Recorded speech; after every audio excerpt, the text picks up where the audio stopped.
Good morning, good afternoon, good evening, everyone. I'm Luke Crothers, And I'm Ray Blakely.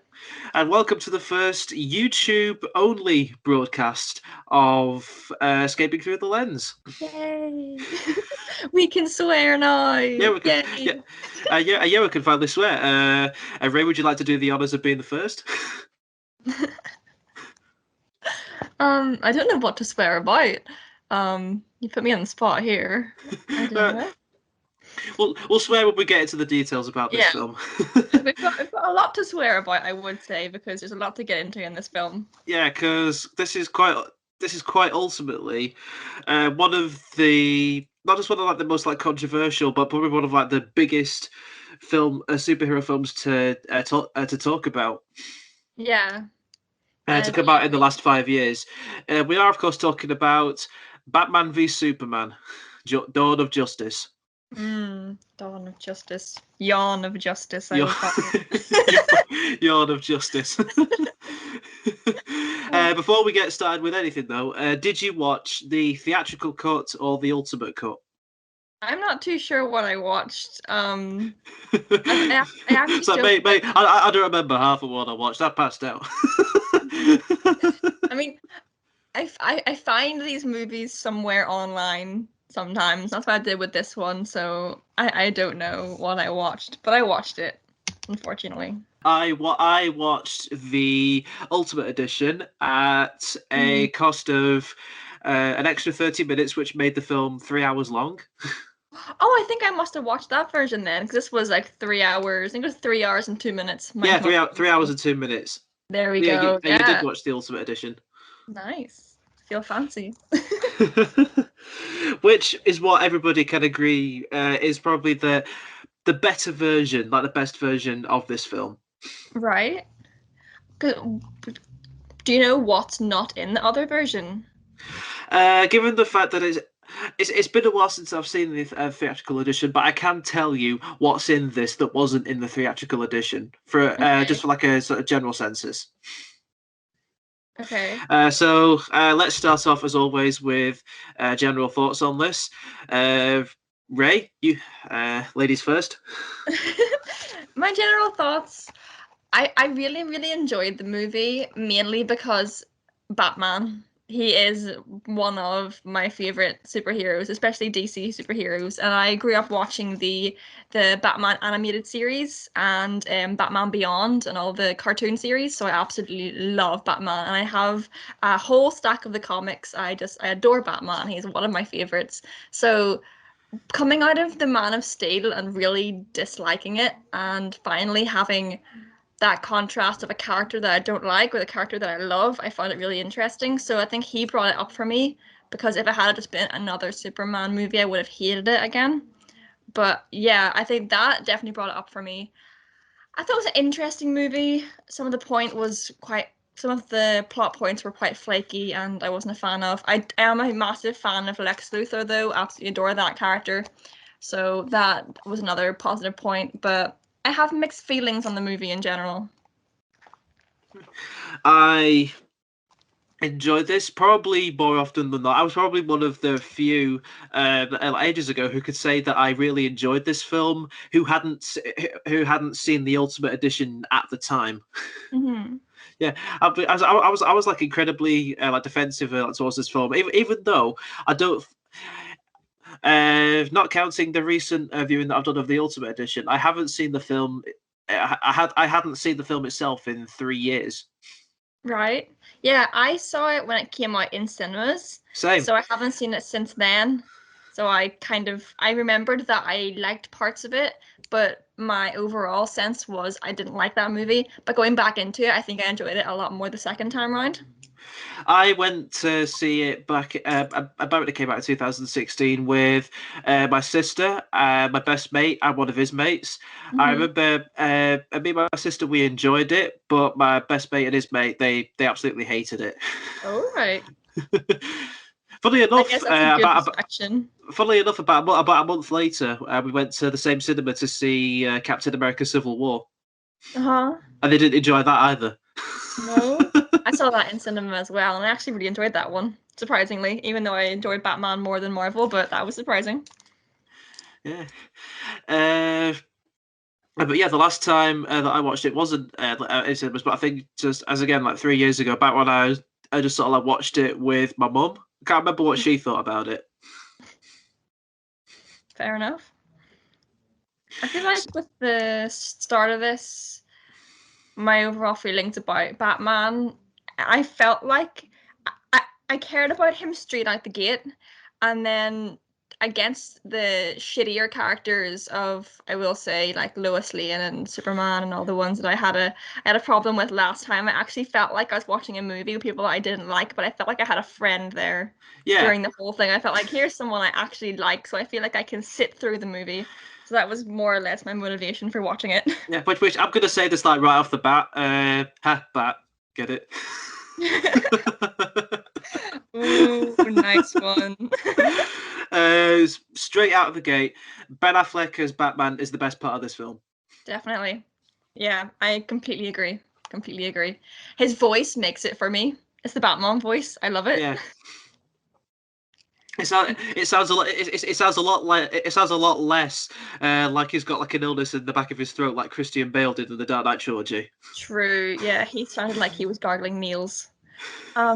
I will also say that Ben Affleck himself came out acting his ass off in this movie. Because I Yeah, feel like, the problem I had with Superman, where he didn't really change his facial expressions a lot of the time, Batman is all over that and more. Like, I feel like he had such a strong representation of the character. It felt so immersive compared to the cardboard cutout that Henry Cavill had for Superman. I thought this was really, really intense acting. which given that Ben Affleck's last superhero endeavor was the Daredevil film, Hmm. which didn't get received like too well. Yeah. I'm glad that he's found I'm glad that he's found a superhero that he can, like plays the best of his abilities and for everybody to enjoy. Because at the time, everybody thought that he was going to be terrible. Yeah. I think he absolutely smashed it. I thought it was class. Definitely, I loved his interactions with Jeremy Irons as Alfred. Oh yeah. I actually have stars beside Alfred's name written down in my notes because I thought he was such a class character. He Yeah, was such a he's such a cheeky bastard when it comes to talking to Batman, and I absolutely love yeah. that contrast of this really rich, really powerful man. He's a superhero, but also this just random butler can bring him down a peg, and I loved it.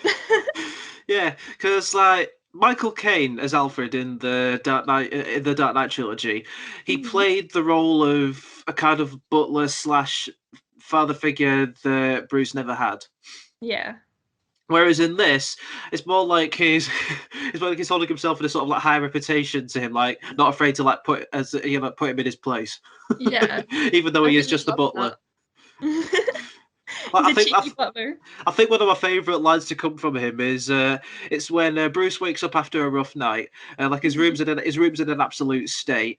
He's got bottles of like beer next to his bed. There's a woman in his bed he doesn't remember the name of, and then when he walks out into the room, just sort of like in a daze, Alfred just kind of just walks in with like an empty wine bottle and says, "Let's hope the future generations of Waynes don't inherit an empty wine cellar.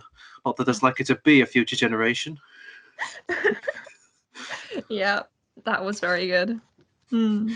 Which, given that we're talking about a Batman right at the start, do we want to talk about the very beginning of this, which flashbacks to his parents' death? Hmm. I liked it. I didn't have any problem with the opening. I thought it was really Yeah, interesting. I thought it Um, was gorgeously shot. oh yeah, definitely. And I think coming off the back of Man of Steel, because we had that whole introduction to Superman, I feel like even just a little bit of, a Batman origin in this was good for storytelling because we had the whole introduction to Superman and then the continuation movie, which was Batman versus Superman. I feel like that little snippet, even though it wasn't very long, did tie it all together quite nicely. There is actually a hell of a lot more to the opening itself, which Hmm. I think a lot of people kind of glossed over because, as far as they're aware, they were just watching the origin of Batman's, parents die. Yeah, but there Uh, is a lot more to it. Yeah, yeah, because not because At the time, Dark Knight Rises had only it wasn't entirely recent, but it was recent enough for Batman to be on everybody's minds. So everyone was able to like remember Batman Begins, and were like, "Oh yeah, we know where this story is going. His parents are going to die." So they didn't really get that much out of it, but there is a lot more in there when his parents are killed in this. Yeah. Because I love the way that it shows like obviously a lot of Snyder vision, a lot of slow mo. Mm-hmm. But I love the way that it cuts between like Bruce falling down the hole, combined with like his parents falling over from being shot. Mm-hmm. And there's a lot, and obviously, there's the implication of it. Instead of like his parents helping him out of the hole, it's the bats that help him out of the hole. Almost like it was the idea of Batman that let him forget about his parents. And you think that's kind of hopeful until you hear Bruce give the narration. It was like, "That's the life they told me, a beautiful lie." Yeah.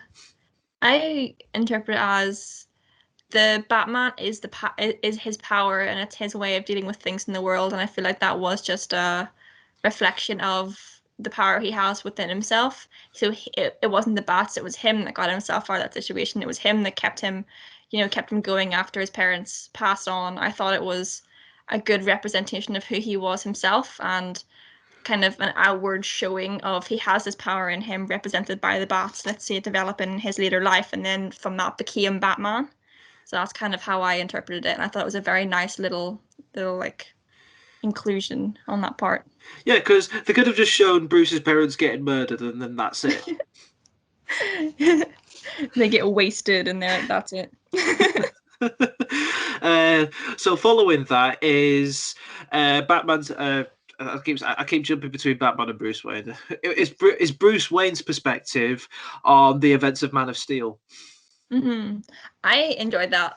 The first the first scene when you see him running through the city, I actually felt so much joy because whenever I watched the Superman movie and I saw all the action going on, I was like, oh, it's really, really good and it's really good fight scenes, but I just don't care about Superman. But even though Bruce was just running through the city, not really doing much, just trying to help people, I felt more excitement in that than watching Superman actually fight what was going on the side.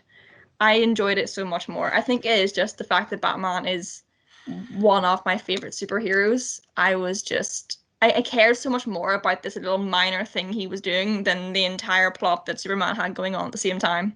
And I liked seeing that alternate side of it. Yeah. One problem that people do raise up about that scene specifically is that when Bruce rings up Jack and tells everybody to get out of the building, a lot of people are like, why do they wait around for like Bruce to like say the word? True, yeah. I'd put it as what like where can they go? I guess so. I guess so, yeah. Because maybe they don't know what's going on, so they don't believe that they're under any kind of threat, and then he realizes they are and tells them to leave. But yeah, I never thought It's too like much maybe of it. maybe their instinct is to kind of like sort of stay indoors and safe until the boss gives the head like, no, this is some that completely uncontrollable. You guys are going to get out of here. Mm-hmm. Yeah. And to go on that scene It's specifically, when Jack dies and the building crumbles from what we see, from what we know is like Zod's sort of laser eyes causing the building to crumble. I mm-hmm. love the tracking shot of Bruce Wayne running into the crumbling building. Mm-hmm. It's like Yeah, a little everybody's like running away, panicking, but he's like running straight ahead, no fear in his face. yeah. I love it.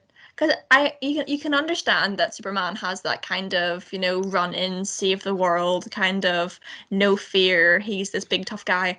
But Bruce is human, so for him to do that, I think it has a lot more impact. Yeah, by night he's the Batman. By day he's a very kind and helpful Bruce Wayne. Yeah. I mean, as helpful as a billionaire can be. True. True. But helpful all the same, I guess. Yeah, and it, as a, and immediately sort of like sets off, like one of the key reasons as to why he hates Superman because he's responsible for not just a ton of death, but a bunch of injury to his employees and the collapse of his building. Yeah. See, that I thought was a very strong build up to why he hates Superman. I thought, okay, we've got a very strong reason at the start. Let's see this develop. Let's see more reasons. Let's build a really strong case against Superman, and then there'll be like a massive fight. There'll still be all that tension. You wonder how they're going to resolve this, and I feel like there is a lot of build up, but I find it to be quite disappointing in the end. But I'm sure we'll get to that whole Yeah, we'll get to revelation that. in a while. But We'll just get to know I that. have a problem with it. As I'm sure many people did have when it came to the fight, but as you said, we will. Excuse me. We will get into it. Hmm. So the scene that follows it is something that I completely forgot about. It's the scene when with the kids living, with the children living near the Indian Ocean, they dive underwater and able to pick up what we see as kryptonite. Hmm. I actually sort of didn't remember where the kryptonite came from. And I couldn't remember if the film didn't give any explanation to that, because if they didn't give any explanation as to where it came, other than maybe it was like a fragment that was like sent away from like the blast of like Krypton, blowing up. I thought Yeah. that'd be a bit lazy, but no, they explained that it came from the world engine. Hmm. I thought, yeah, I could believe that. I can believe that it's just like such like a powerful device is powered by sort of radioactive stone that's incredibly dangerous to Kryptonians. Yeah. It was a solid explanation. Yeah. And then what follows that up is the scene when Lois Lane and Jimmy Olsen, I want to say, they go to the desert to interview a terrorist. Yep. Oh no. Lois Lane was a bitch at the start of this movie. Like they did not need to have her so nasty at the start. You know how I feel about Lois anyway. I didn't like her in the last movie. I didn't like her in this movie. She got a little bit better during the second half of this movie, but still I thought she was just god awful the entire time. I am not a fan. I mean, Amy Adams is trying her best. Oh. She's trying her best, but I mean, fair play to the actress. Yeah, she's doing her best and doing a really good job. But the character itself is just not it. It's just not the one. Yeah, no, hashtag not why Lois Lane. Exactly. The whole thing that the whole thing that happens with the terrorist is as she gets captured by them, but then this random group of, I want to say, sort of, I don't know, sort of random group of assassins sort of come in and they start killing people in the village and then start burning the bodies. Hmm. I don't think that the burning bodies scene was in the theatrical cut, because in the original was like, why would everybody? In the original, everyone was like, why would they believe Superman killed those bodies if he never uses a gun? Whereas in this, they Yeah. actually show them like burning the bodies, so you think, oh, maybe they'll think he used his heat vision to do that. Mm. Yeah.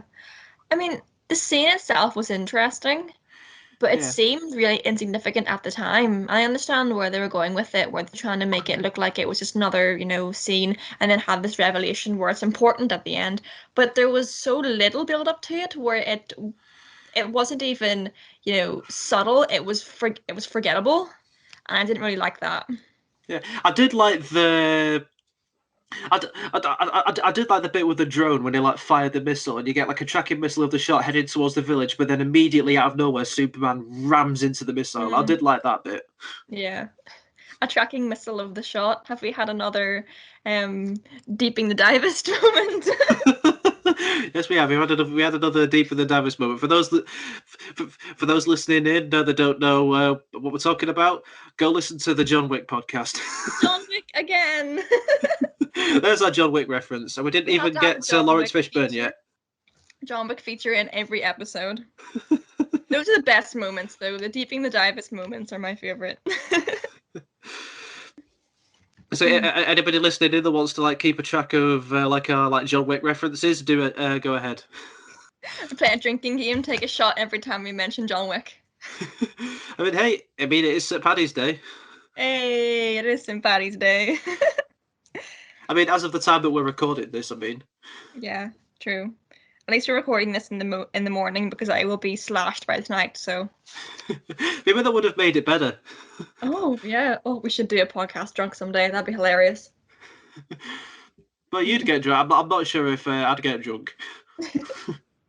I don't know. Maybe it's the Irish in me. We go hard. Anyway, we've gone completely off topic. We've got completely off topic. But hey, this is what the recording on YouTube will allow us to do. Yeah, this is the escaping through the lens cut, the extended version on YouTube. Hashtag release the paddy cut. Yeah. Can I put that on the Instagram account now? Yeah, hashtag paddy cut.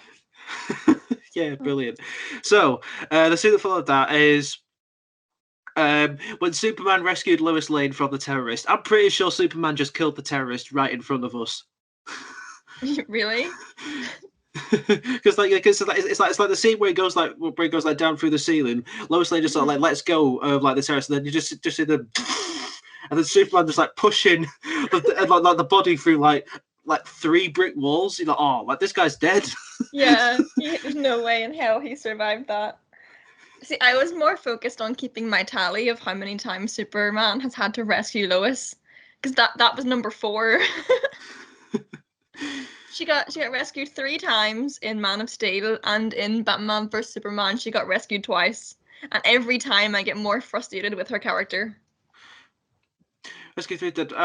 Wasn't it 3 times she got rescued? Yeah, in Batman vs Superman. Yeah.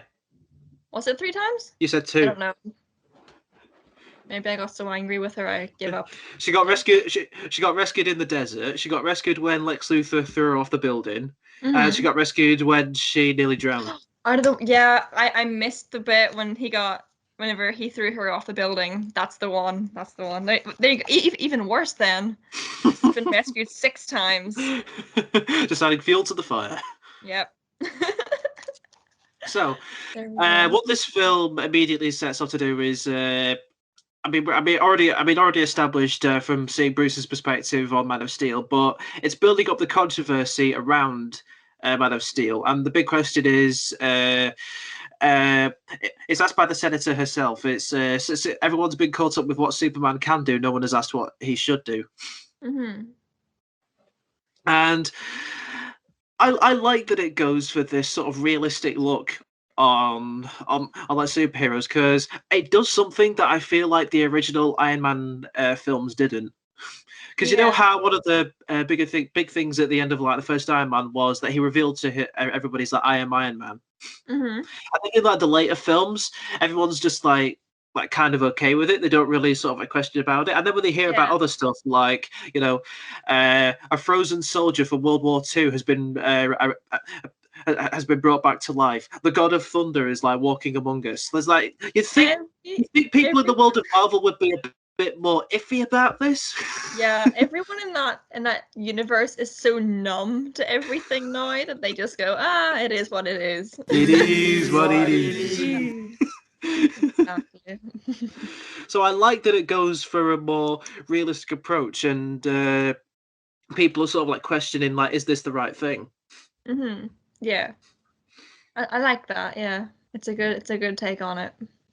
Yeah, it's a good take. It's a good take which sets it apart from Marvel, which is, you know, what gives Marvel and DC fans something to enjoy from each film.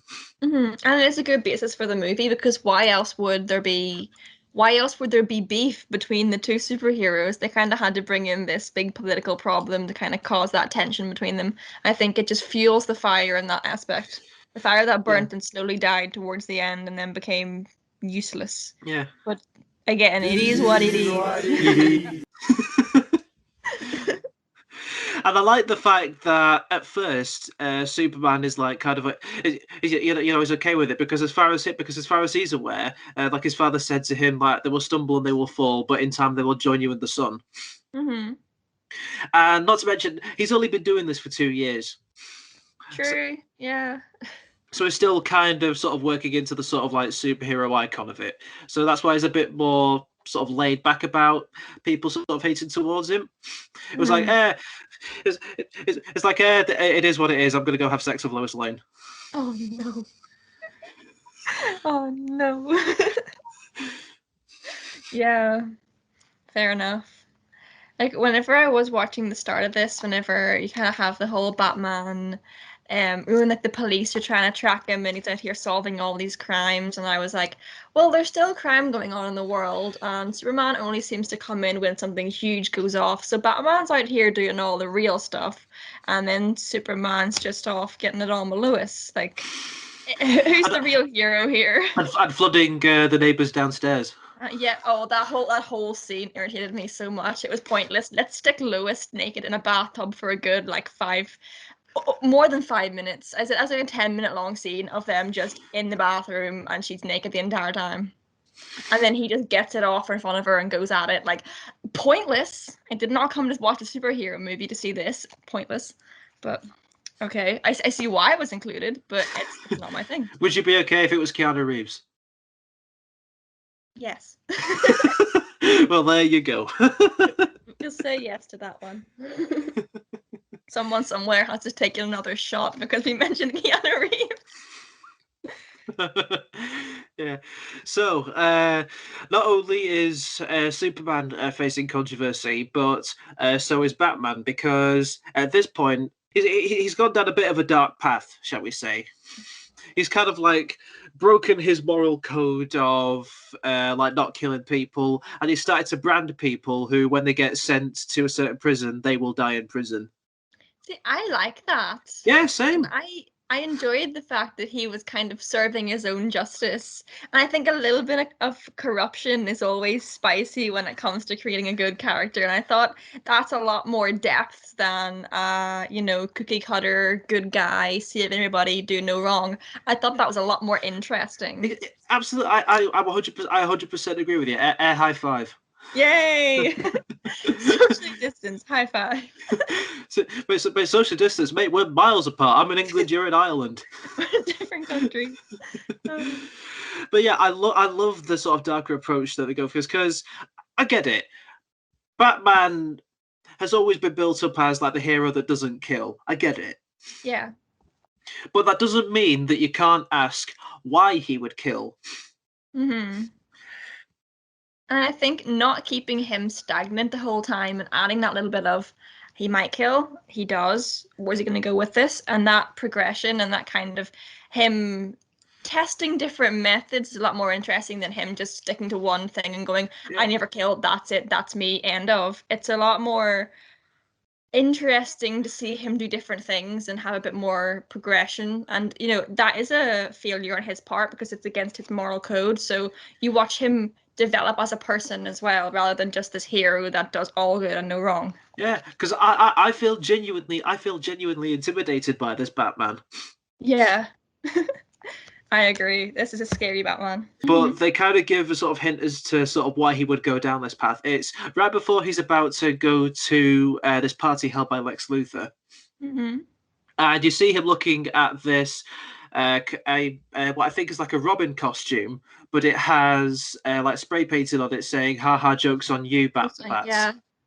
So this is a Joker-beaten, Robin-less Batman. Mm-hmm. It kind of makes sense why he would go down a dark route. Yeah. And especially anyone that has either read the comics or seen the original animated series, you do understand a lot about the impact that Robin and Robin-less Batman will have on the character, because that whole thing was awful for him, and how he developed and changed after that. You do understand why he does it. You don't go, oh, he's bad now. You sympathize with him and understand, yeah, this character is facing challenges. Let's see how he changes and adapts because of them. And I think it makes for really interesting viewing. Yeah. And very good character building. It's like what Man of Steel does, building up Clark Kent to become Superman. I feel this film does, turning up Bruce Wayne turning into Batman. Mm-hmm. Yeah. Mm-hmm. I do think that progression and the haha jokes on you Batman suit really does imply that, like, that so much shit that he went through with Robin and the other Robins. I think it does. It's a nice little throwback, and also ties everything together, where we're not seeing a linear story of Man of Steel where we get this full timeline progression of Superman. We're seeing little flashbacks, little glimpses into Batman's life and why he's like this now and why he might kill and why he might do what he does now. I think it's a lot more interesting to kind of figure it out yourself and piece it together than just being told everything. The introduction of Lex Luthor himself. I love Lex Luthor. I always find him a really interesting character, and I do. I don't know, a lot of people have a problem with Jesse Eisenberg portraying him, but I really enjoyed it.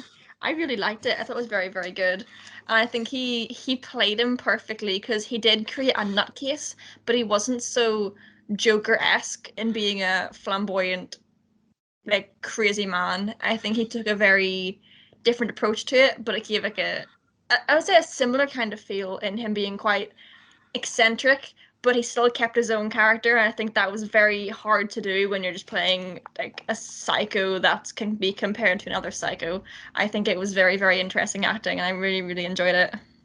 Yeah, because everybody I was kind of put off by I too thought the portrayal was like very good, but although a lot of other people were very put off by the fact that who in the comics and a bunch of animated shows has been portrayed as a tall diabolical mastermind. Yeah. Was kind of like represented in that way, but I thought the representation was very good. See, whenever I look at the original Lex Luthor, and from only knowing him as this tall, specifically bald mastermind, I do like to see a different take on it. And I Yeah, feel like I just really, really enjoyed it because I would be one of those people that likes to stick to things that I know. And if this is a way it's been portrayed before, I'm going to accept that and go, no, it's this way and that's it. But for me to actually enjoy a very, very different take on something was quite shocking to me. And I thought it was wonderful. I really enjoyed it. I also liked that they gave him hair because his hair in this was absolutely gorgeous and I loved that. And then shaving his head at the end made me so sad. But I liked that we had that progression where he's not going from a normal person or a person with some problems and then becoming this evil villain. He's already this absolutely crazy kind of eccentric nutcase, and then he progresses into an even more evil villain. Then we get the, you know, tall, dark, kind of scary mastermind come out of that. I think it's, instead of a progression from sanity to insanity, it's more like insanity to complete evil genius. And I think that's a different approach on becoming a supervillain. I enjoyed it. I'd say that a lot of these sort of early DC films are all they're all about early progression. Yeah. It's not about them immediately starting off as the characters that they are, but building up to them. Because Mm-hmm. if in Marvel, Tony Stark immediately knew how to fly an Iron Man suit, what would be the tension? Yeah, exactly. Mm. Oh, that was very, very good. I liked it. I think he was good. I think also the way he portrayed the character was, yes, we know he's evil and that he's like a bad guy and we're meant to think he's crazy, but I think he was very, very enjoyable to watch. He was so energetic and he really, really filled every scene he was in. Your eyes are suddenly drawn to him and his erratic motions and the just the absolutely crazy stuff that he comes out with. And I think that was very, very endearing. I think he was slightly adorable as well. I thought it was just so lovely It to was watch. he was a happy, energetic contrast to everybody else in the film that's quite gritty and depressed. Yeah, and boring when it comes to Superman, but you know, my own problems with him. I thought Superman himself was like represented Hmm. decent in this. Yeah, I'm just still not a fan. I'm not completely sold. Maybe I need to see some more Superman stuff to be sold. But speaking of Lex Luthor's strange stuff, I just absolutely adore the strange shit that he comes out with. And I loved when he said, if man won't kill God, the devil will do it. That scene and the atmosphere that he created through the whole build up to that, I thought was really gripping. And that was probably my favorite scene in the whole thing. Yeah, is that your favorite Superman scene or your favorite scene in the whole film? Maybe my favorite scene in the whole film. That, along with when Batman says, "Do tell me, do you bleed?" Those are my two favorite Yeah. scenes. I adore those two. I just loved watching Lex Luthor be crazy because usually whenever we do see him, he is smart and very, very quick and witty, but he's more cold and sinister from what's been portrayed in the animated series and a lot of other material on Batman. I think we're gonna watch him descend into madness, but into a more cold, kind of standoffish madness than all this erratic kind of craziness that we see in this. And I thought it was a very, very good portrayal of his character. Yeah, I do like. I really do like the fact that he immediately knows like who Batman and Superman are. You know, like their secret identities. You know, like when Bruce Wayne and Clark Kent meet at his party, and he's like trying to like introduce them to each other, and then he like shakes Clark's hand. He's like, "Whoa, that is a strong grip. You do not want to pick a fight with this guy." Yeah. Do we want to talk about Lex Luthor's plan? Lex Luthor's plan. I Lex Luthor's plan. I was on board with at the start, and then when he's on the helicopter pad and he's kind of explaining it to Superman, that's where the interest kind of wanes for me. Pun intended. Yeah. Um. Hey. Like Bruce.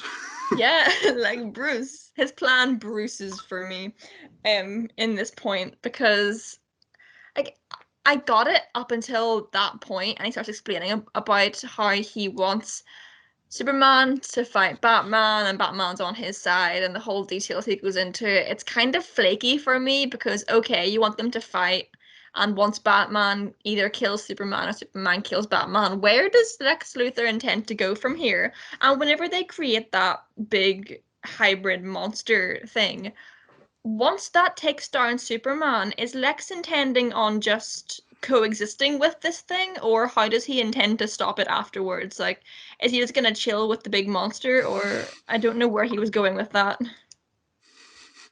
I think the mindset that he had with the big monster that was created was he was antagonizing uh, Batman to look more towards Superman. I mean, the tension was already there between Batman and Superman. So it was like he was like trying to antagonize Batman more to get into that push of like challenging him.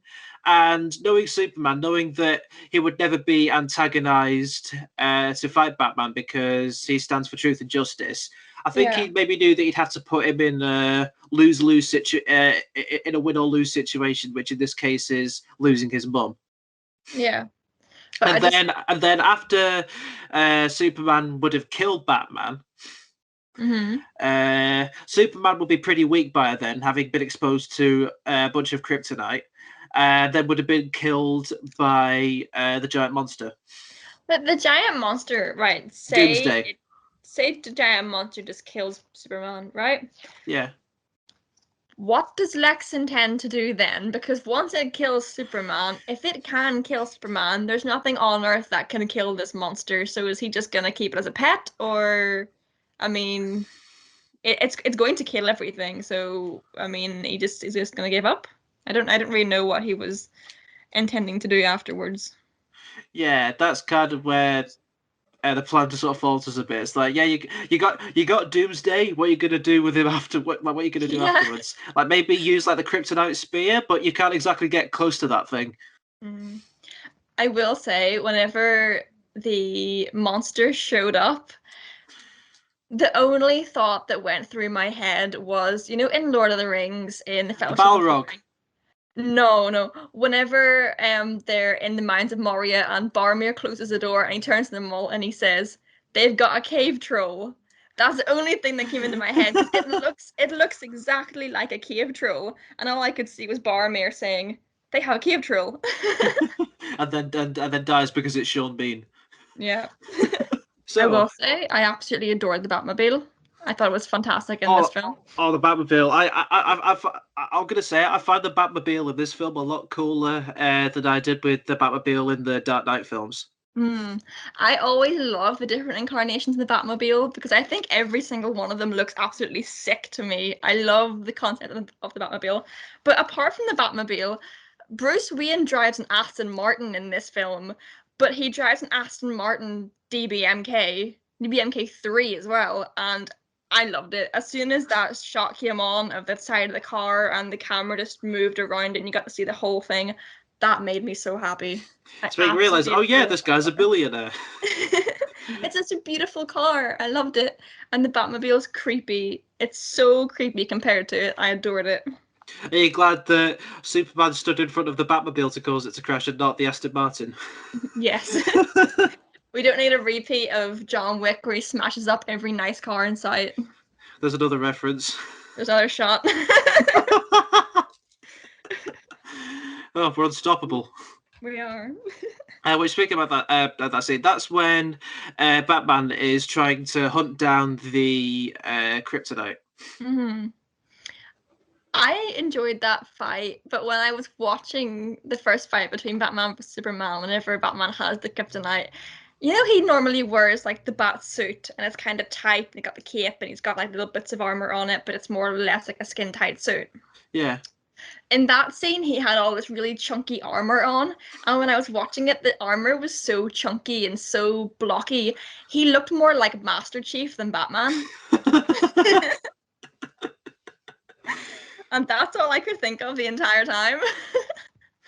I mean, if we're going to be technical about where this would go in the sort of DC universe, for what I hear, this story is does familiar story beats as a kind of retelling of The Dark Knight Returns, I want to say.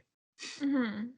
It's I've never read it, but apparently it's a story around Batman in his old age of around 55 is convinced to try and go back into being the Batman, but the police are having absolutely none of it, and then the mayor sort of hires Superman to fight him. Mm-hmm. That's what I think about this story. So for him to wear that armor, it does kind of look a little bit ridiculous, but it's paying tribute to the comic story it's kind of trying to retell. I've never read that story, but I just thought it was funny how much he resembled Master Chief, and I just thought that was quite a nice little thing to mention. Yeah, it makes you wonder how he can move around in that thing. Yeah. Mm. So how can he glide in that when it's absolutely made of metal? Yeah, true. I did enjoy the fight where he throws him down the stairwell, but to me that just looked like Batman pulled a Darth Vader and threw him down the reactor shaft. It looks exactly the same, and I thought, oh, Batman's pulling like the Darth Vader moves. Only this time he's not being struck by electricity. Yes.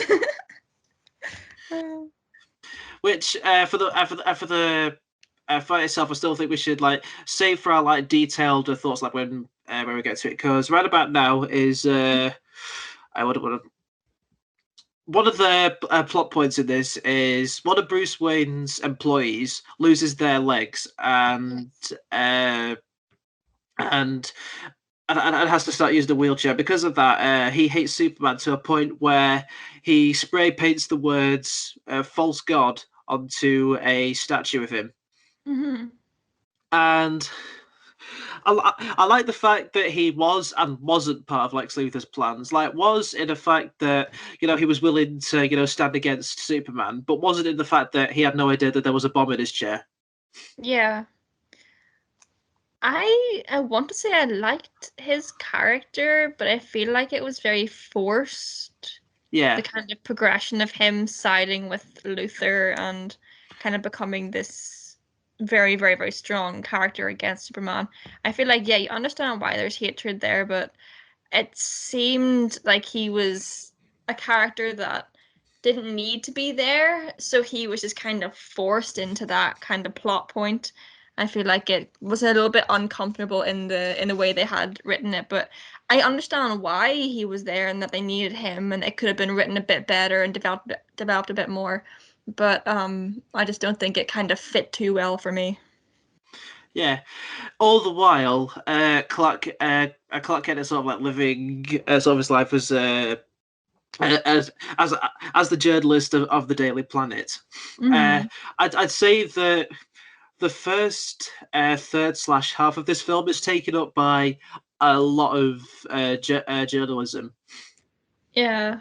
Yeah, I like that because it shows that Superman.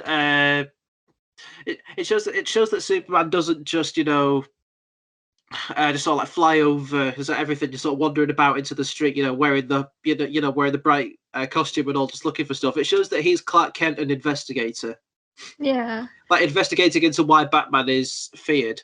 Mm-hmm. I get all that, and I like all the plot points, but every single time I watch anything with Superman in it, and they have the glasses disguise, and no one knows who he is, it just gets me every time. I know it's iconic, but come on. It's iconic, but it's also a running joke since the Yeah. original comics and the original films.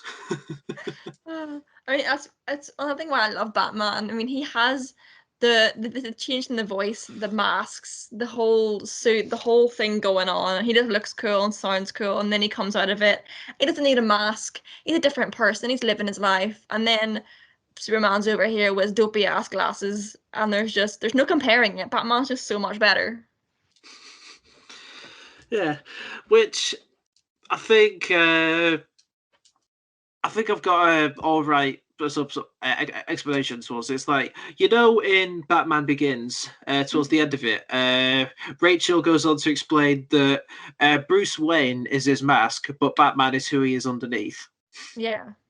I feel so. I feel like in that sort of same way, Superman is like who he is. That's why he doesn't hide himself. But the glasses, Clark Kent is kind of where he hides himself. It's dumb, just using the glasses, but that's what he is to hide himself. And I think that does come back to the start where we see that image with the bats, where even whenever he was young and he just looked like Bruce Wayne, he was still Batman. That's who he was, and that even came out then before he assumed the role as Batman. It was always in him. So I think that definitely brings it like a full circle that we do see that that's who he is. Underneath all that, that's his core, and it comes out at the times he needs it most.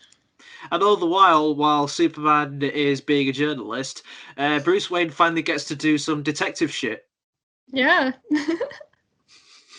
Because I don't recall him doing a bunch of detective stuff in the in the Dark Knight trilogy. It was more so dressing up in costume and sort of wandering around and sort of screaming at people.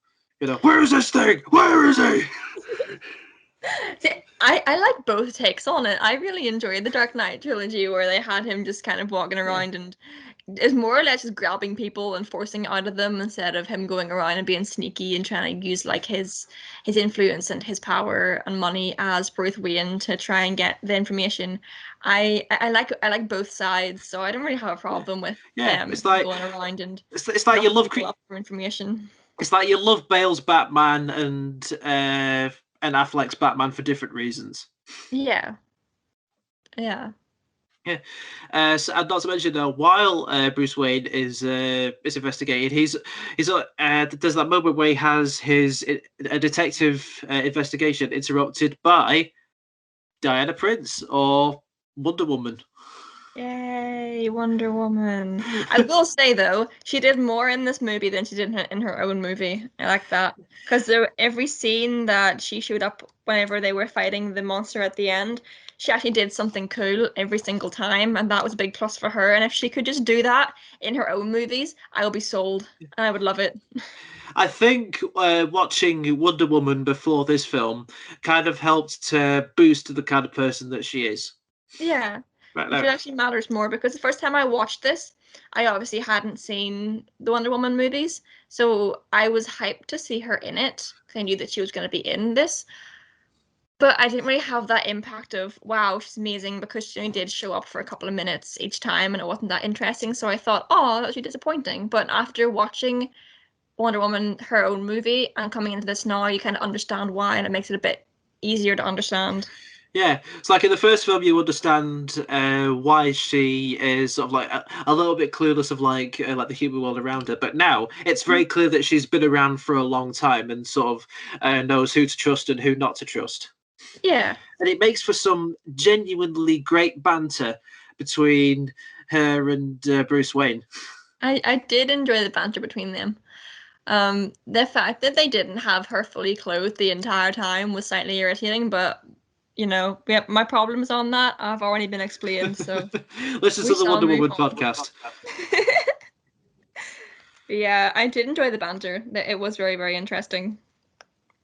Yeah, it's almost like they're two powerful beings in their own way that won't take any shit from the other person. Exactly. And I kind of liked that Bruce Wayne was whipping out the old kind of Bruce Wayne charm because we see Superman, he's got Lois, that's it, that's kind of the thing, and he's like wholesome and like this good guy. But then we see Bruce Wayne out here being a womanizer and just an overall filthy millionaire. And I think that's a great contrast and it's really entertaining to watch. Yeah. Oh, I love the scene where I think like best demonstrates like Ben Affleck's like, acting in this is when he goes downstairs to try and steal some information to decrypt from Lex Luthor, and Hmm. then. And then Lex Luthor's assistant kind of walks in, walks in and says, "What are you doing down here?" I was like, "Oh yeah, I'm just kind of looking for the bathroom." It's like kind of acting like a little bit sort of like clueless drunk billionaire. Yeah. And then when she walks off, it's like, "I like your shoes," and then she closes the door, and then immediately swaps to, "I can't stay down here, Alfred." It's like that's great acting. Yeah, it's so interesting as well. 'Cause you wouldn't get that kind of banter from Superman or that kind of, he like realizing when you're wrong and need to get out or trying to cover yourself, because he's very clear and very concise in what he does. Like he would get in, get out, that's it. Whereas there's a lot more to the actions that Batman makes, whereas Superman's a lot more clean cut and almost professional in the whole thing. He doesn't understand human mannerisms so much, whereas Bruce Wayne can kind of bullshit his way out of a situation. I think it makes for a lot better viewing than Superman being squeaky clean. Which, given that Superman is probably your least favorite thing to talk about with this film, Sorry. what did you think about the brief moment where he went into isolation up that ice mountain after being framed for the government explosion? It was interesting, and it I liked the scenery. I mean, I'll say that. So it's like, Apart, yeah, I like the snow. snow is pretty cool.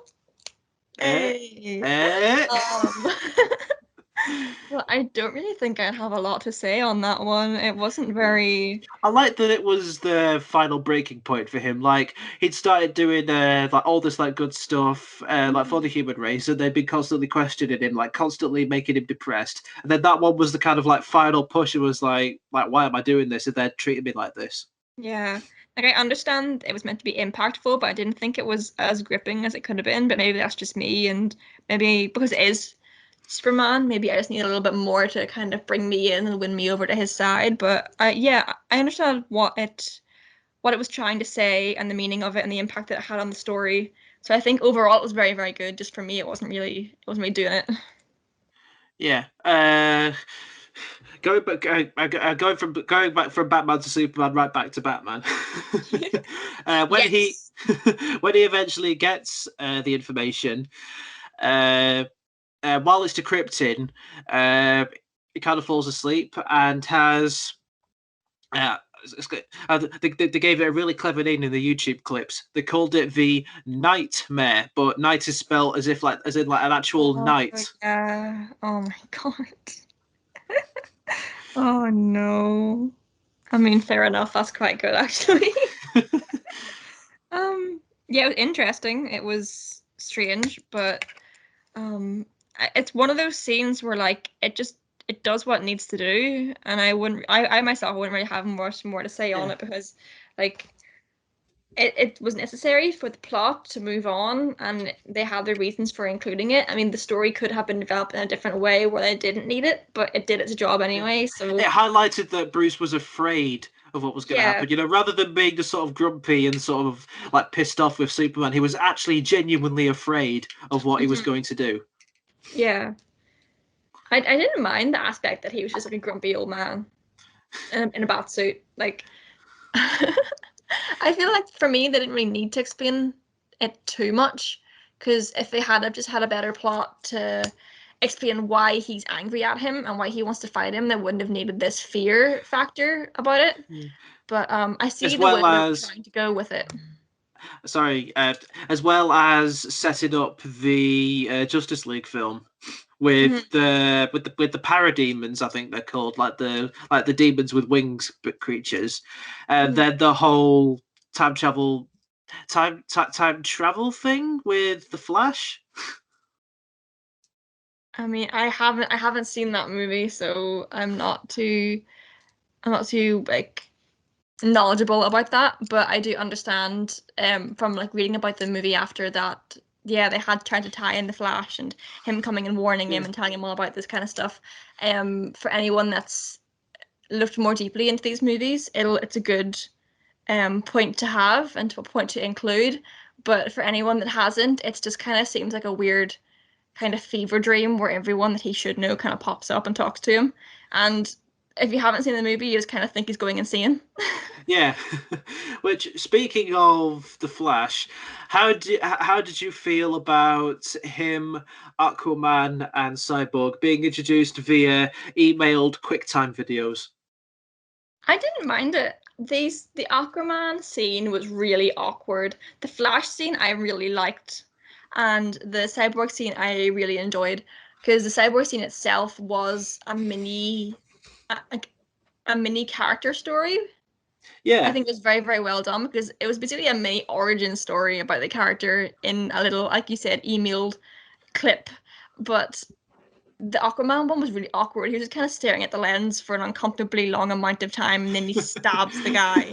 I'm like, why are you gonna stare him out and then shank him? Like, just get on with it. It was really uncomfortable. But the other two I thought were very good. They were very chill and natural. Like the setting that they were in, like the supermarket and that kind of stuff. You Yeah. understand this kind of stuff can come along in everyday life, and then the other one being a little kind of origin story in itself. But then the Aquaman one, I didn't have a good impression of it all. I thought it was quite uncomfortable to view. Yeah. I'm not a Which big fan of which that. maybe you could see it as like maybe this is the first time he's seen like a drone like this while he's like hiding about in that ship. Maybe, but you'd think like after watching the Aquaman movie, or like even without it and knowing about Aquaman at all, you'd know that he wouldn't really have that kind of fear or be stunned at a threat or anything. He just kind of jump into it and get it over with. But to just see him kind of do a Jack Sparrow where he's just kind of swaying back and forth and staring crazily into the camera, it it was a bit strange. Amber Heard, I thought I escaped you. Oh no. Oh no, no, no. Because Oh, she was an Aquaman. yeah, no. Oh, that's mad. Jesus Christ, that's bad. It is bad. That's why she's been fired from Aquaman too. Yay! Good stuff. I will say about speaking of bad things, the ring that Superman gives Lois is an ugly ass ring. I didn't like it. Oh, that was grimy. It's what like if you Also, so like also, if, it's like if you if it's like if you do someone who risked their lives to save the Earth, and they just kind of like sent you like what they sent you what would have been your engagement ring, which you just look and say that's an ugly ass ring. yeah, I'd be like, boy, that's an ugly ass ring. Take it back, and I would return to sender. I would just mail it back. Just mail back to the coffin.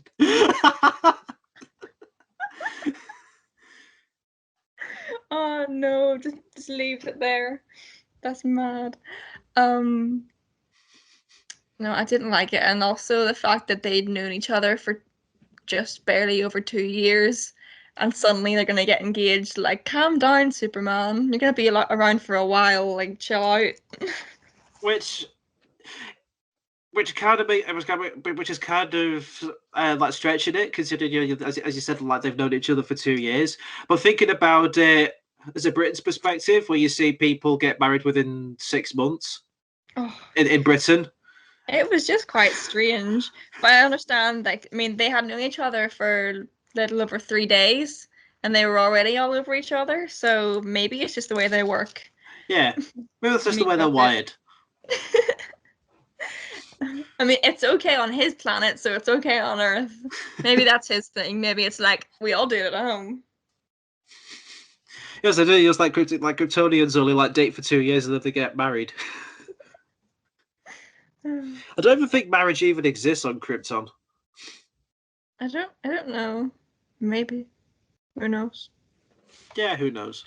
Trying to look into the politics of Krypton now. See how the society works. or worked. Whoa. Too soon. It was like too soon. We just recorded Man of Steel like 2 days ago.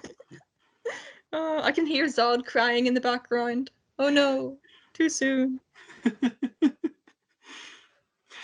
So, another scene I want to talk about regarding Batman. When the scene when he's training for Superman to fight Superman. Mm-hmm. I like that scene. Yeah, prepping to get swole. To get swole. Yeah, big boy now. Because with most sort of like training montages or like exercise routines that have been for the Batman, they've been in a more sort of grandeur kind of hero rising in the moment. Yeah. It's like this is a hero rising to overcome what's in front of them. Whereas in this is like, no, this is a dangerous man training to kill another man. Alien man thing. It's like alien man thing. Like this is a man who's like pushing himself to his limits to break somebody, make them bleed. Mm-hmm. Very much highlighted by the sort of horrific kind of music that's kind of playing as he's training. Yeah. With like the opera music. I'm amazed they didn't just like put music in there that was just do. You know, it's really generic training montages. Yeah, the generic of that song in the background, like down, and I was waiting for that to come up. Master Wayne, you've listened to the Rocky soundtrack 4 fucking times now.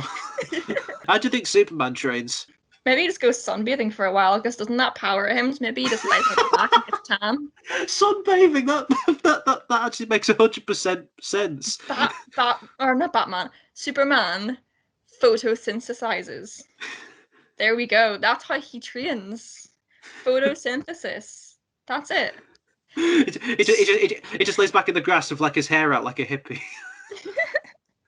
Screw all your protein powder and bulking and everything. Man just tans. You just see him in like the fight later, where it's like absolutely like pissing it down. Like Batman's in his proper high tech bat suit, and then Superman just comes up just like dead orange. Oh my god. Oh yeah. Oh my god. Which, given that we're finally at the fight, which is caused off by Lex Luthor kidnapping Clark's mother. Mm-hmm. And sort of putting him in an ultimatum that makes him like go and fight Batman, which results in the fight that the film has been building up for essentially 2.5 hours. Yeah. What did you think of the fight itself? Disappointing. I enjoyed it for what it was. Like what we got was good, but we needed more. Yeah. I feel. Also, I wanted to see more Batman using interesting weapons, because that's kind of what he does. He's not super powered. He's not, overly superhuman at all. He's just a fit guy in a suit with a lot of money. So I wanted to see a lot more interesting weaponry and tactics to get Superman, whereas we didn't really see much of that. We saw him using the gas canisters of kryptonite and his little like throwing knives, and that was about it. But not to mention the sound guns and the actual guns. Yeah. But like those are kind of, like in a fight, a lot of people use guns. That's kind of, acceptable. So I wanted to see more stuff from him, and then Superman was just doing Superman, and we'd already watched like a over 2 hour movie of Superman being Superman, in the build up to this film in Man of Steel. So we just kind of saw that repeated. And I wanted to see something new, saying that the movie was tied on to the end of that. I wanted to see a bit more progression, but there wasn't none of that. And it was just Superman fighting Batman for a little while and then getting on with the story. And I feel like it was quite lackluster, and I wanted to see more out of it. Yeah, I did like when Batman attached his grappling hook to Superman's leg and swung him around the buildings. Mm-hmm.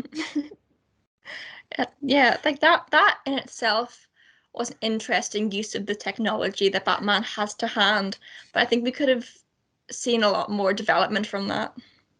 Yeah, and I also like kind of like the sort of a subtle joke of it's after Superman was hit by the kryptonite and his strength was slowly coming back. It's when Batman's like got him against the wall, he's like punching his face, but the more times he punches him, like the less it does. And then he gets to like the last punch that he does, he just hears a sort of like hollow dunk, Yeah. and he just thinks, oh shit, as Superman just sort of rises up and smashes him through the floor. Yeah, that was a great scene. Which finally leads to when Superman is left on the floor and Batman gets the kryptonite spear ready to stab him. And that leads to what we know as the Martha bit. The Martha bit. What irritated me about the Martha bit was the fact that they had a conversation about Martha, and he's like, how do you know that name? Why are you saying that name? All this stuff, and then they stop talking and they look at each other, and they're like, they've just had this moment where they've been shouting Martha at each other. They stop talking, look at each other, and then Lois runs in, having not been present for the conversation, and then says, "That's his mother's name," like she heard the conversation. Like, oh, I mean, don't like I mean, she's kind of in the building, you know, running towards them when he's saying like, Martha, why did you say that? So maybe she kind of picked up on that. I know she wasn't in the room, she wasn't near them, and then she runs in like she heard the whole thing. It just didn't sit right with me. Maybe she did hear it, but between Batman's voice being very low and Superman being pressed on the ground, he wasn't shouting. He was just like almost whispering. Batman was the only one that was shouting. How did she hear this entire conversation? It just seemed a bit wrong to me. It's kind of like if I was like talking with like someone in class and they sort of like told me, I was like, cheese, why did you say that? And you just walked in the room and said, it's what he likes to have on jacket potatoes. Yeah. That would be a bit odd. So that to me just didn't sit right. But that whole scene in itself where that was the reason they stopped fighting? Like, come on. They could have given it a better reason than that. I tried to like piece together like an explanation for it. The fact that you say you had to try just shows that it was poor storytelling. It was an odd choice, I will admit. Definitely. It wasn't a choice to do, but the theory that I was kind of able to come up with, I mean, the theory is not perfect, but I feel like it gives like a decent enough explanation. Okay. So when Superman is being dragged by Batman to the middle of the building, Batman says to him, "Your parents probably said to you that you were sent here for a reason." So Batman, knowing he's an alien, maybe kind of assumes that he has alien parents on this planet. When Superman is talking about saving Martha, I don't think he's caught up on that because he gets the idea to like save his own mum who died years ago.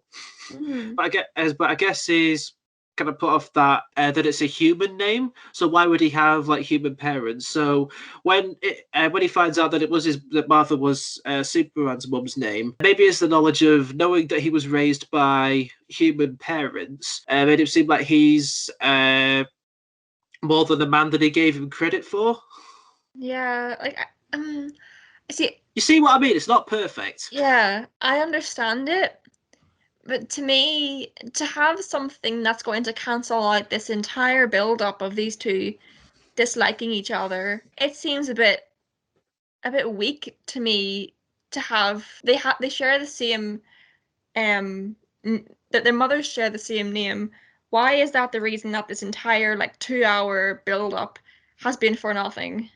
You know, like I just feel like it was such a strong argument for them not to like each other, but all of that is just made okay because their moms share the same name. It was an odd choice. I feel like there's so many different ways they could have gone with it, but I don't know. I don't know why they chose that. Yeah, because I've like no idea like who was like responsible for it. Like maybe it could have been David S. Goyer, the writer, or the other writer he was working with. It could have been Zack Snyder's direction. It could have been an executive. Yeah. No, but it just seemed like a very weird thing to do to stop the fight that's been building up for essentially 2.5 hours. Yeah. I demand to know who was responsible. Who fucked it up? I want to know. although it does lead to after Batman promises that he will like go and find Martha. There's a little interaction between like him and.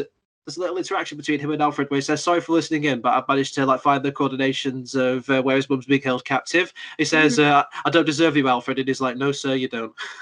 There's that cool little interaction, and then it leads to a genuinely fantastic warehouse fight. It was a good fight. I really enjoyed whenever Batman was saving his mom. His mom was an absolute champion the entire time. Like her reaction to Batman was wonderful. I think even from what I said last time in the Man of Steel movie, his mom's a legend. I think she's class. Yeah, the actress is doing like an absolutely brilliant job.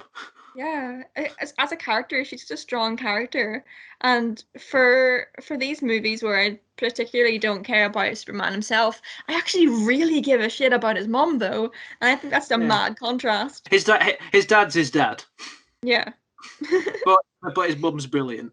His mom is brilliant, yeah. All the while that's happening, Superman goes to confront Lex Luthor, and that's when he's discovered that he's combined his own DNA with Zod's DNA, which has mutated to become this unstoppable monster known as Doomsday, which is the same AKA monster, Cave Troll. which is AKA Cave Troll, also known as the monster from a quite important comic in the Superman legacy. It's a comic that gives away its ending, The Death of Superman. Like he is that like Doomsday is famously the monster that kills Superman. Although this Doomsday isn't like the same as the Doomsday that's in the comics, because in the comics, from what I understand, it was a monster that was formed out of 1,000 alien babies dying and being cloned until it created the ultimate killing machine. That's nice. Yeah, the reason why it was so angry and so out of control was because it remembered every time it died to be cloned. See, I like that. I love things with a dark twist, and that I think is absolutely wonderful. Yeah, I would have rather seen that portrayed in the film than more or less what we got. I think that would have fans been were like I obviously like didn't take part in like the whole like civil war that was going on between like the fandom, because as far as I was aware, I'd only just like taking my first endeavor into the DCEU by watching Batman v Superman. So I was like, fucking hell, there's a massive war going on between fans. Yeah. But they were in an uproar about how Doomsday was represented. Just sort of like not being his original, but sort of like but instead just like being like a combination of Zod and Luthor's DNA.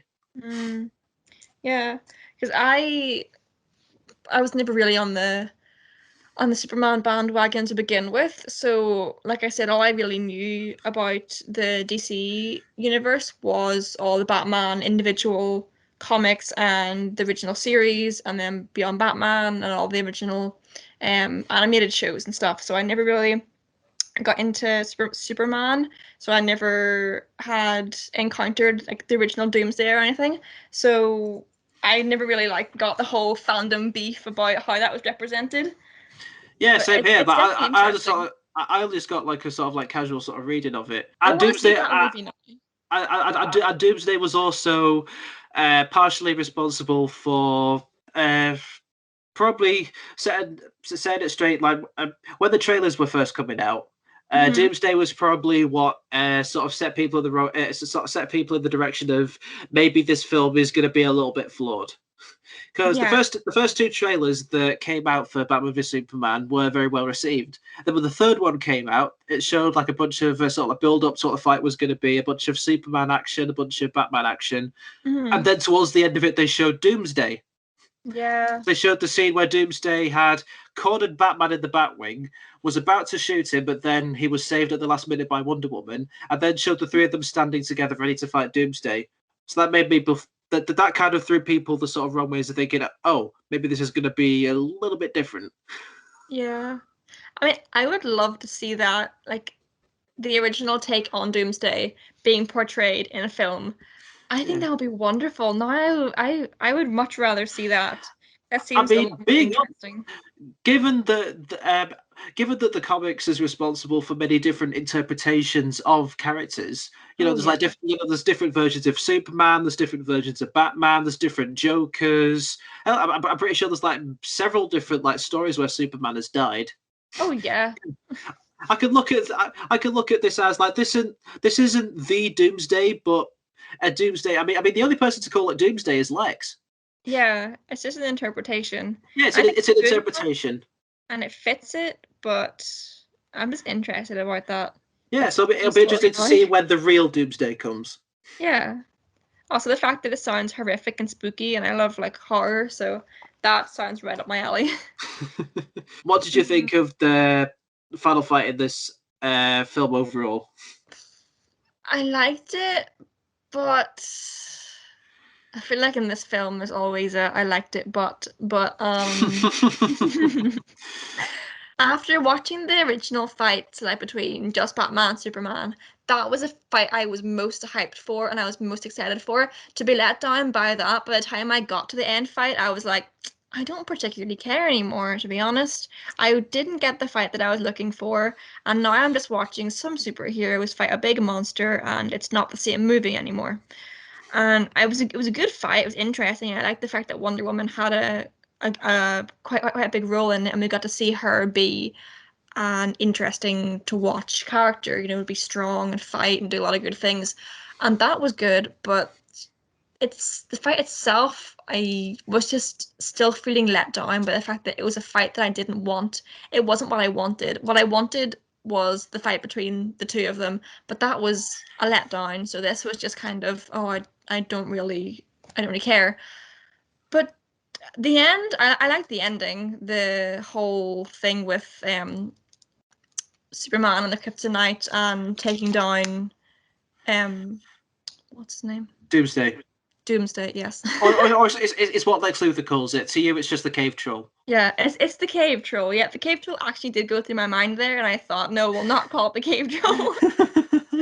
But yeah, I liked that, and it's interesting to see what happened from that because it was quite shocking. The first time I watched it, I was like, whoa, this can't actually happen. Like, what are they gonna actually have him killed in this? How are they gonna do that? So that was interesting, the end of it, but the whole build up to that wasn't for me. To put it shortly. There you go. That does seem fair enough. Like even as a man who is incredibly like probably a bit more forgiving and generous towards this film than Towards all most, films. like towards this film, I can admit that the ending did feel sort of like a little bit slapped on, even though it was quite the spectacle to see. Like Yeah. one shot that comes to my mind is the clashing of laser eyes between Doomsday and Superman against like the dark sky. That was very good. That was good. That shot reminded me of the painting that Lex had in his dad's office.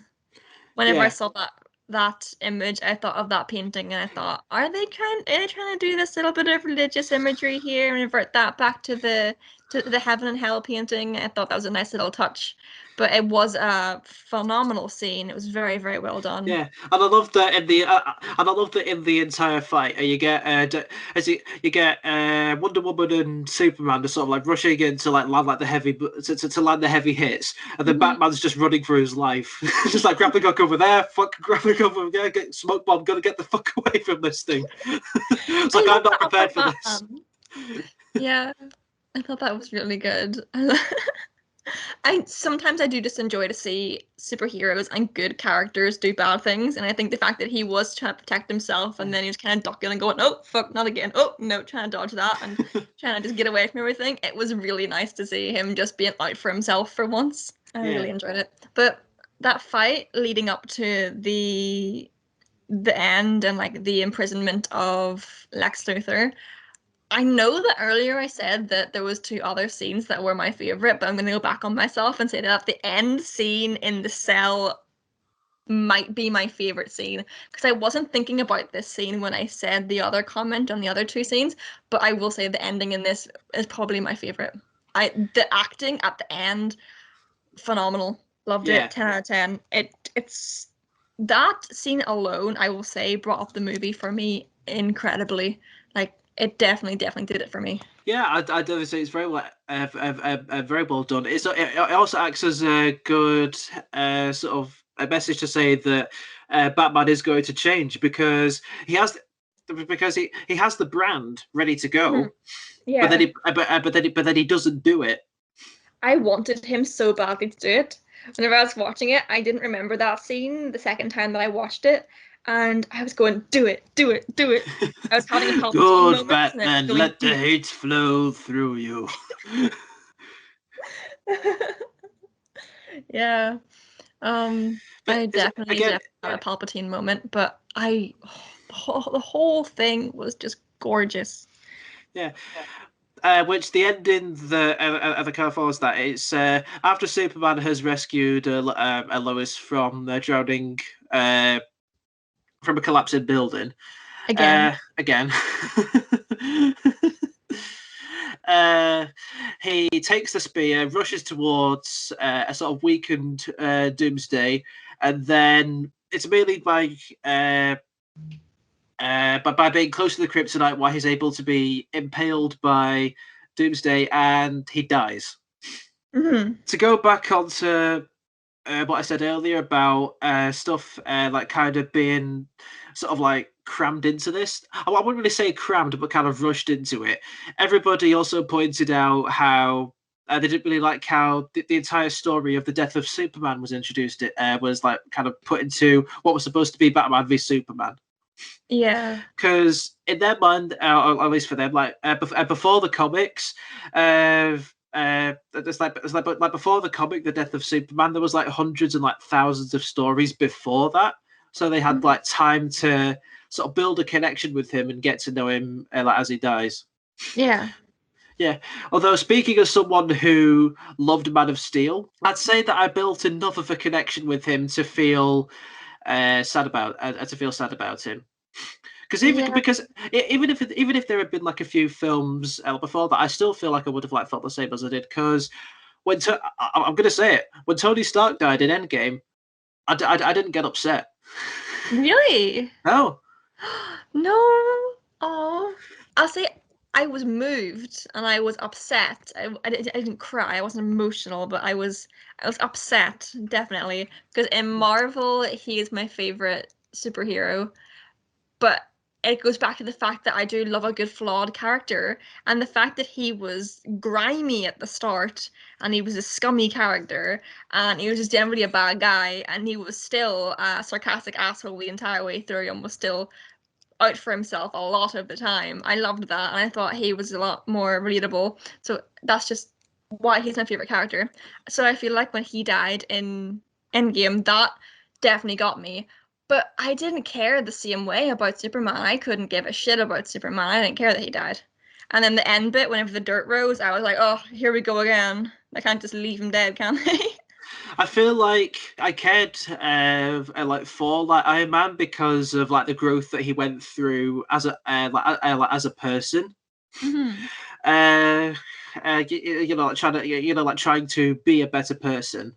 I Yeah. cared for Superman in a sense that that I saw him trying to be a good person in a world that fucking hated him. Yeah.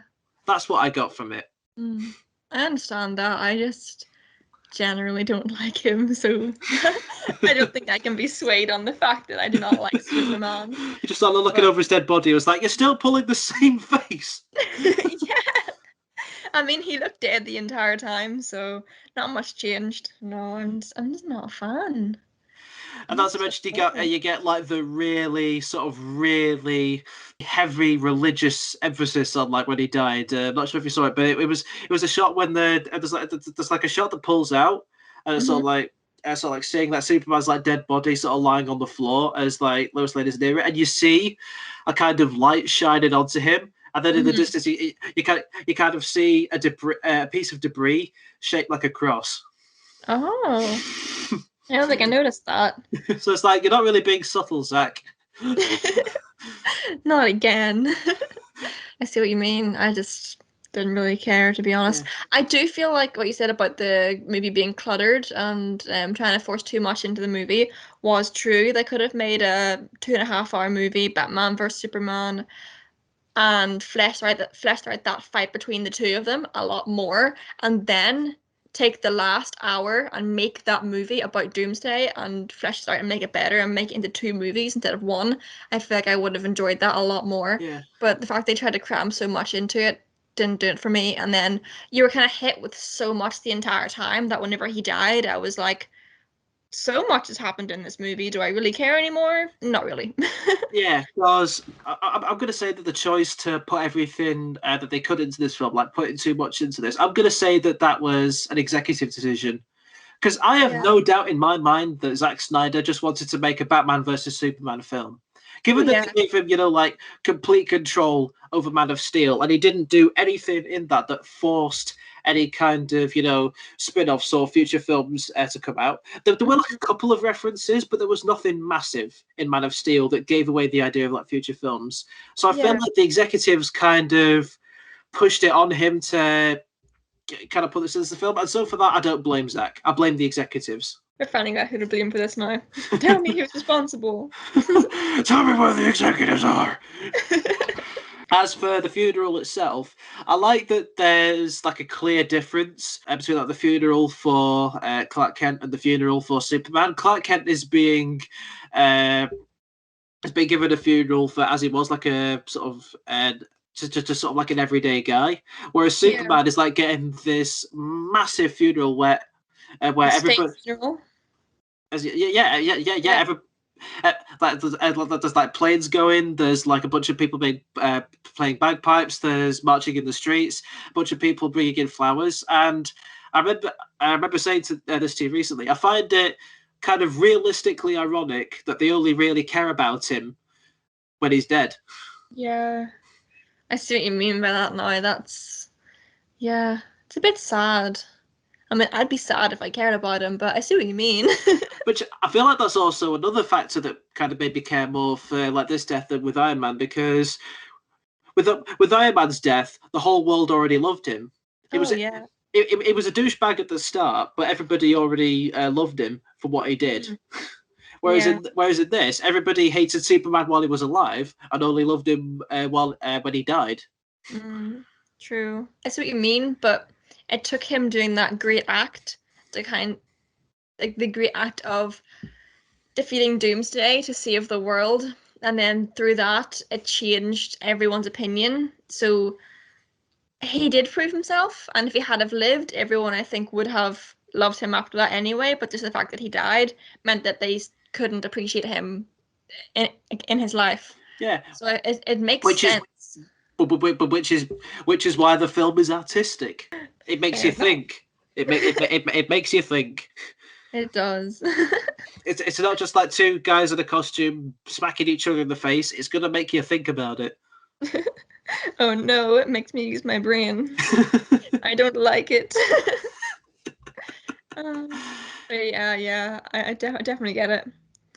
And then it ends with the whole sort of build up to the fact that something bigger is on the way. I think there's a kind of hint to what's coming when the soldiers are raiding Zod's ship, and then they find Lex Luthor in that pool, and then they're showing him like the hologram of what's going to be in the Justice League film. I think Steppenwolf, I think he's called, with the mother boxes.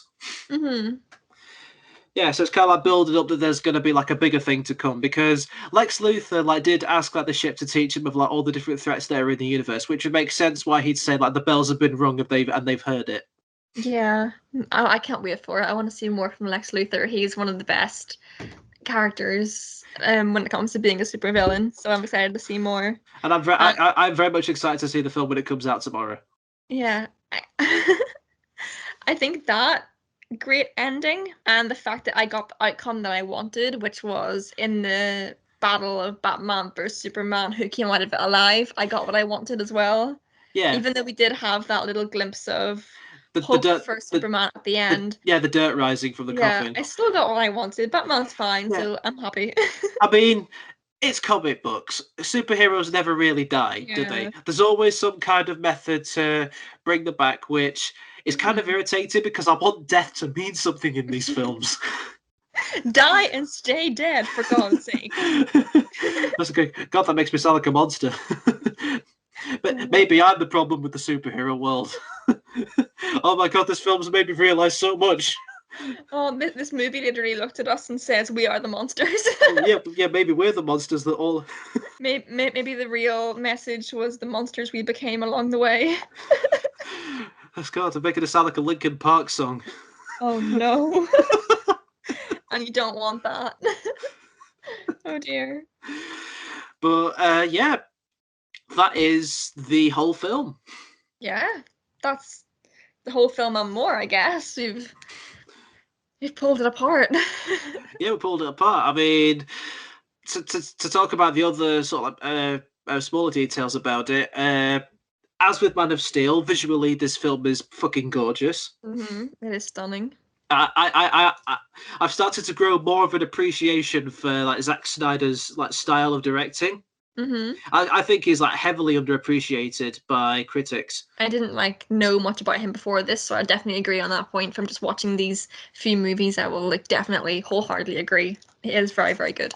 Yeah, I'm very tempted to watch a bunch of his other films. I think because I think of a bunch of his other popular ones. I want to say 300 and The Watchmen. There's also in this film, as always, the phenomenal score to come from Hans Zimmer, as well as he worked alongside.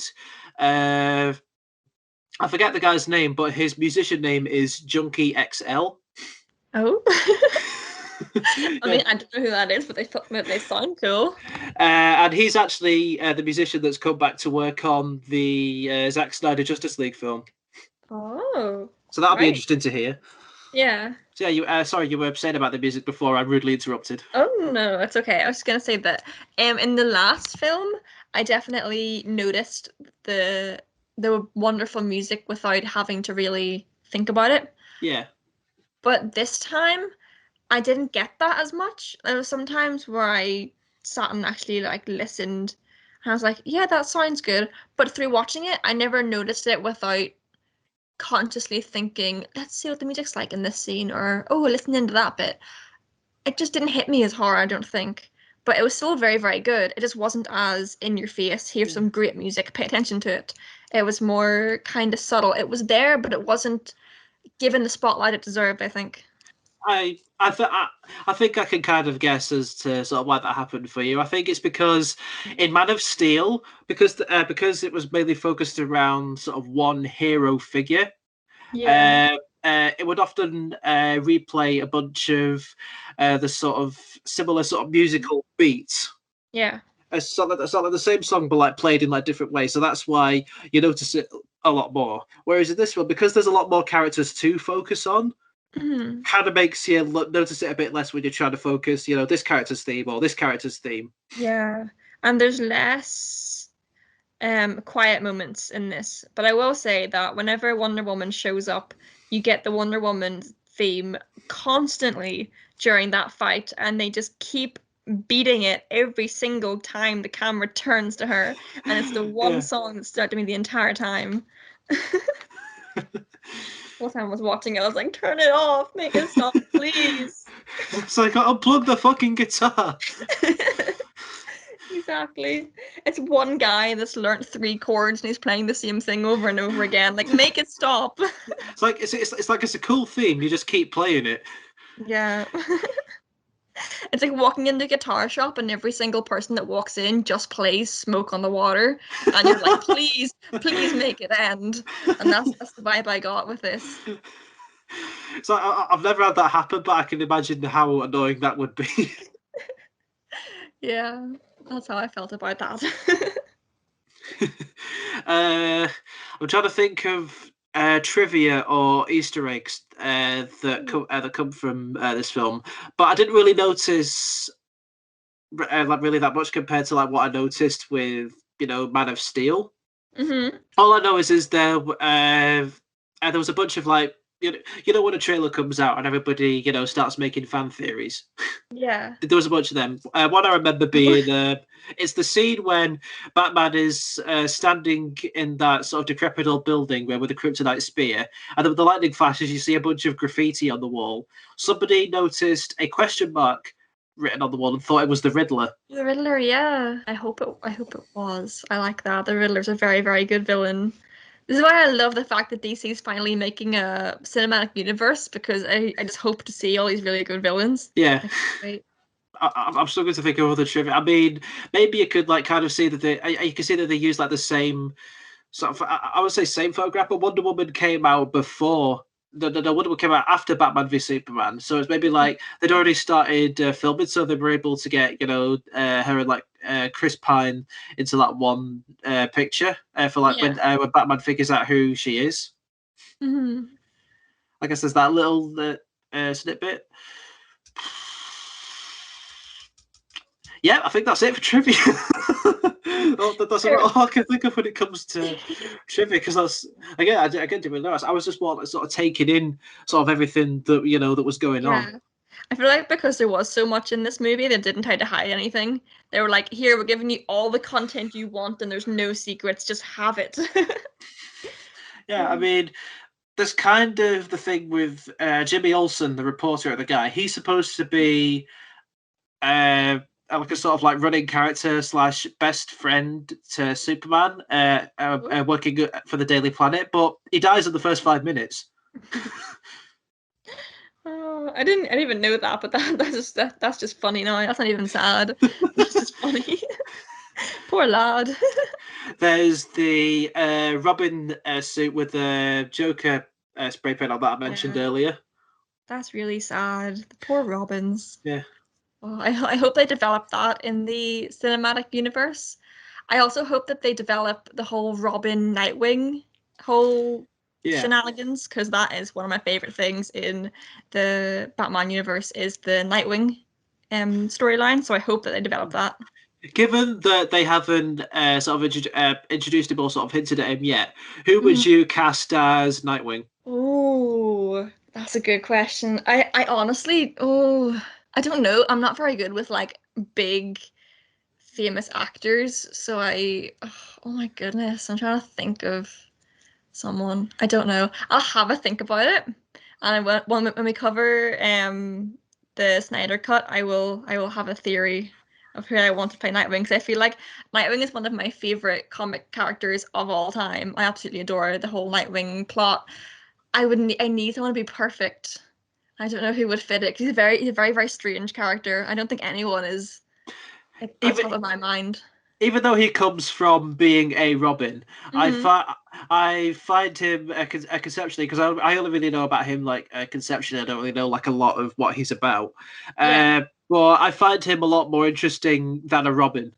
Really? Yeah. Oh, that's interesting. I like the Robin. There's so many Robin theories, because there was a couple of Robins, and I find them all very, very interesting.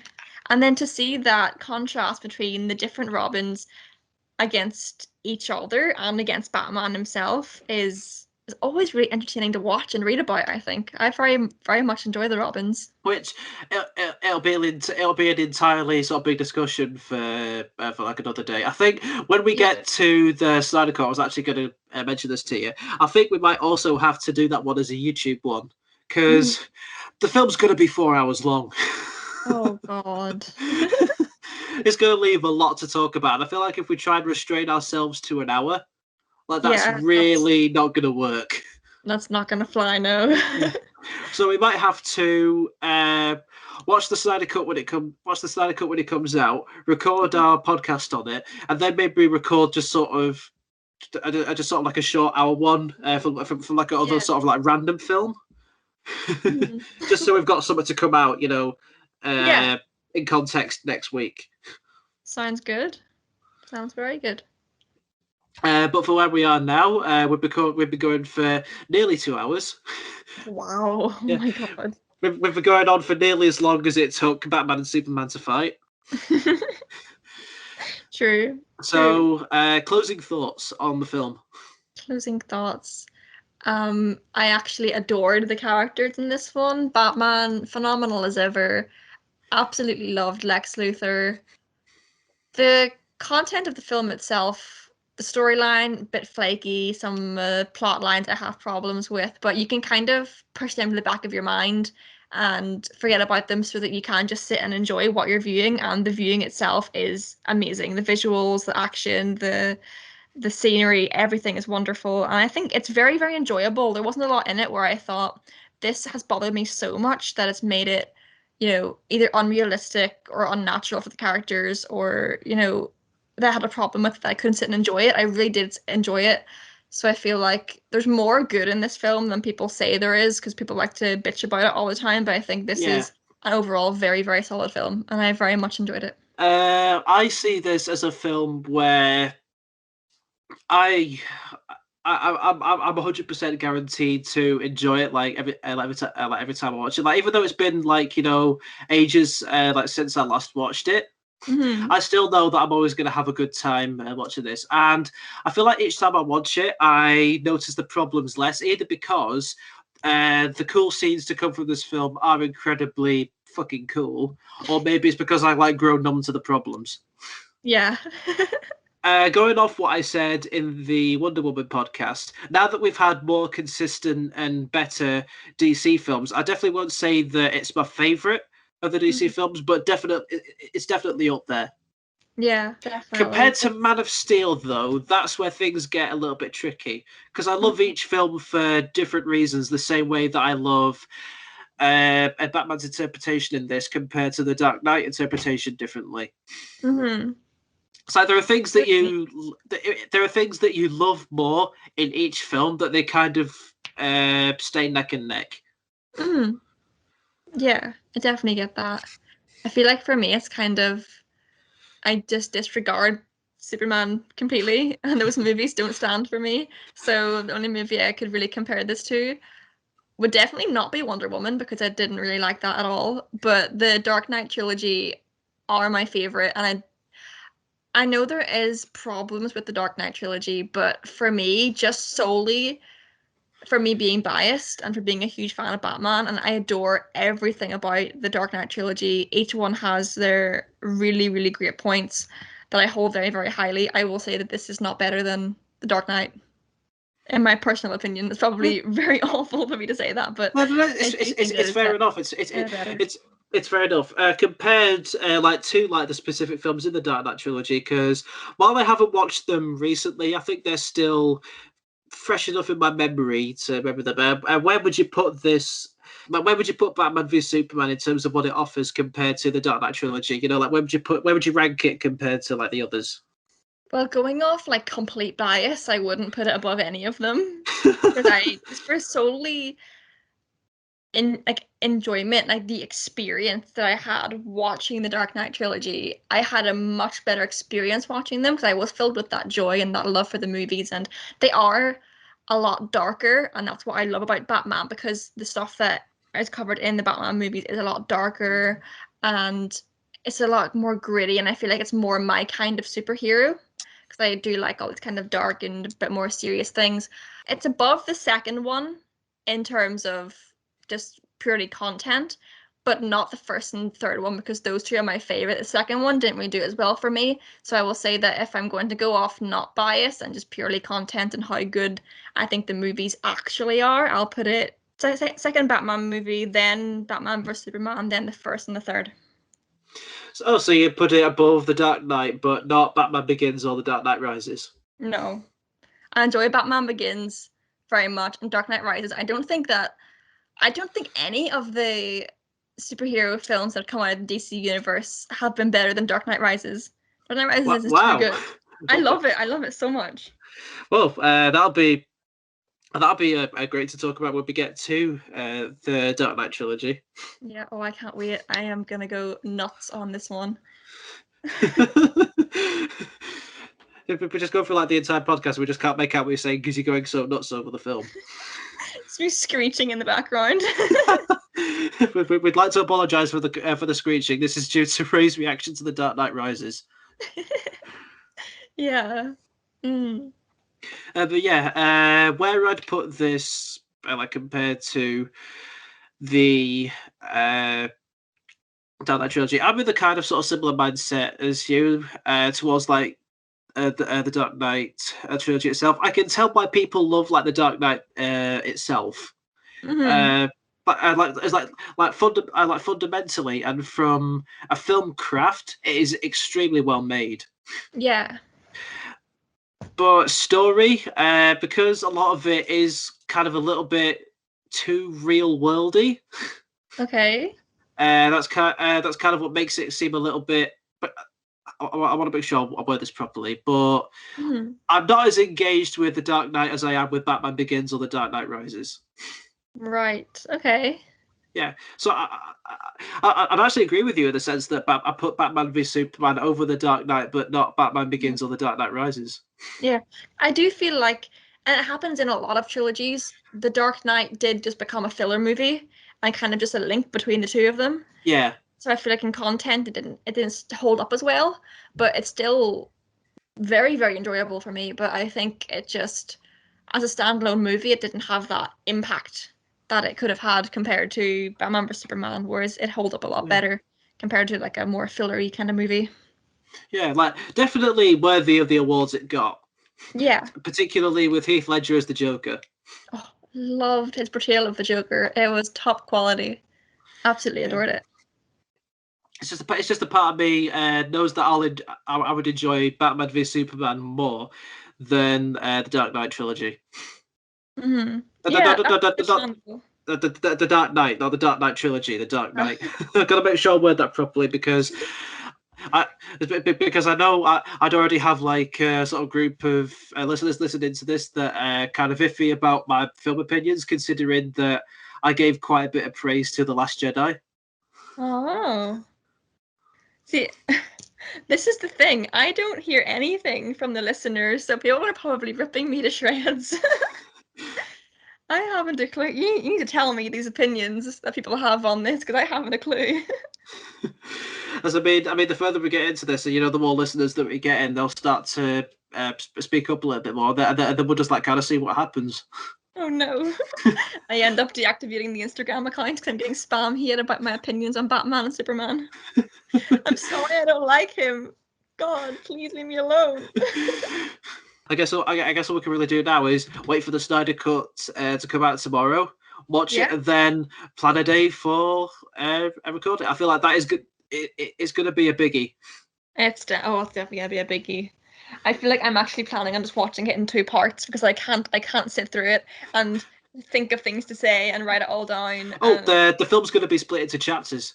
oh right, Yeah, okay. 'Cause I didn't it's going to play as one long 4 hour and 2 minutes film, but it's going to be I split into chapters for yeah. for you to say, okay, you can take a break now. I have been so scared of hearing spoilers about this that as soon as I heard the announcement that it was coming out, I did not look at any tags related to it, didn't look at any format it was going to be in. I only know that from you sent me that it's going to be on Sky. That's it.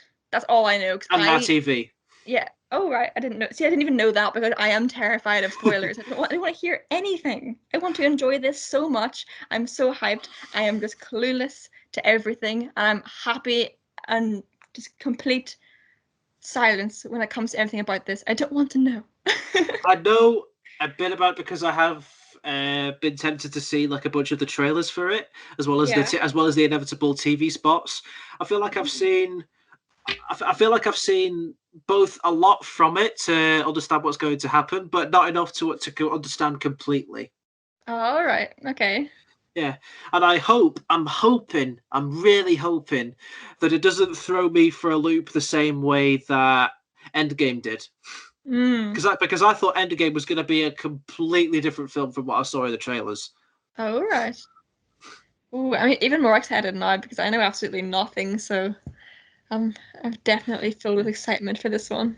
But yeah, thank you for listening into our first YouTube only broadcast. Our lungs are fucking exhausted, exhausted to a point where I didn't even say exhausted properly. Oh no. You know what that is? That's another What? John Wick moment. Yay! Hey, anyone listening in, you can take a shot now. Like you a final shot. There we go. You thought you were safe, but now you're not. But with that said, thank you for listening in. I've been Luke Crothers. And I've been Ray Blakely. This has been Escaping Through the Lens. We will see you for the Snyder Cut.